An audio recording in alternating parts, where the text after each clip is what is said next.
Donald Trump has not been excluded from a federal investigation into Russia's meddling efforts during the 2016 election, despite months of the president and his White House administration denying he was included in the probe, a key member of the House Intelligence Committee confirmed on Thursday morning.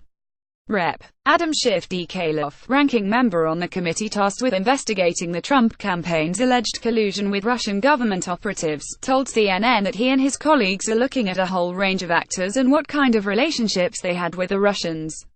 Related, here's how Donald Trump could actually be impeached. Keep up with this story and more by subscribing. No, we're not excluding anybody, Schiff responded when Cuomo asked if the president was being investigated by the House Intelligence Committee. We are determined, at least on our side of the aisle, we certainly are, to follow the facts where they lead. We hope the Republicans are as well. The congressman was initially describing his committee's intention to question George Papadopoulos, a member of the Trump campaign's foreign advisory panel, on his ties to Russian officials throughout the campaign. But he later indicated that the president is not at investigators' sight. Trump has routinely said he was not under investigation by any group, including the one led by special counsel Robert Mueller.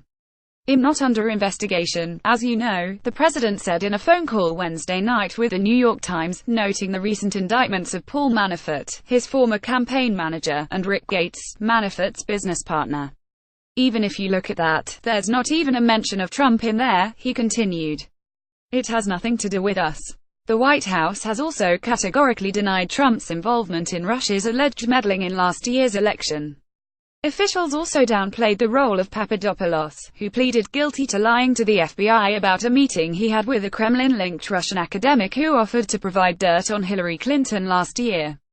Papadopoulos was a member of a volunteer advisory council that met one time over the course of a year, and he was part of a list that was read out in the Washington Post. White House Press Secretary Sarah Huckabee Sanders said Monday after it was reported he pleaded guilty for false statements. He was not paid by the campaign. He was a volunteer on a council that met once. Papadopoulos appeared to have more interactions with the Trump campaign apart from the single meeting, Sanders noted, but what the House Intelligence Committee and Mueller know about the president's involvement, if any, remained a mystery on Thursday. Mueller has a very different responsibility, and there's a specific connotation to being a suspect in a criminal investigation, Schiff said Thursday. "I'll have to leave it to Mr. Mueller to answer those kinds of questions.